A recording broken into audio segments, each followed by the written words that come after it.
Hello guys, ayan na naman pala yung araw na pumunta kami ng Riyadh para mamimili.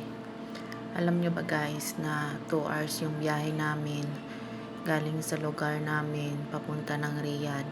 At ayan na nga, dumating na kami sa Lumang Batha para magantay. Dahil kumakain pa yan nung time na yan yung papa ni Amira. Dahil hindi naman kasi ako kumakain ng pagkain nila, so ayan, nag-antay na lang muna kami sa sasakyan para kasi bawal doon yung yung family kumain kasi yung kinainan niya parang single lang ba, parang yung mga kumakain lang yung dumadaan ganon. So ayan na nga guys, habang nag-aantay kami, ang dami kong nakikitang maraming ibon dyan. Yan yung alam nyo ba kung saan yan?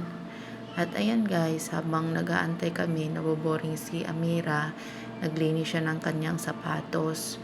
Hindi talaga kami sumasama dahil nga matagal siya mamimili at mainit sa labas nung araw na yan.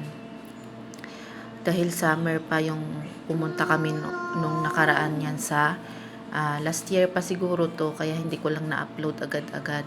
So ayan na nga guys, hindi nga kami nakasama mamimili, kaya sa sasakyan na lang kami nag-aantay. So yan pala kami, nasa Lumang Batha kami. Doon kami namimili sa mga wholesale ng mga paninda. At kahit naboboring na yan yung batang niya, binibigyan ko na lang siya ng mga laruan, kung ano yung pwede niyang laruan para hindi siya maboboring dahil sobrang init nung time na yan. Hindi naman pwede rin kami sumama kasi nga mainit din sa labas. So inano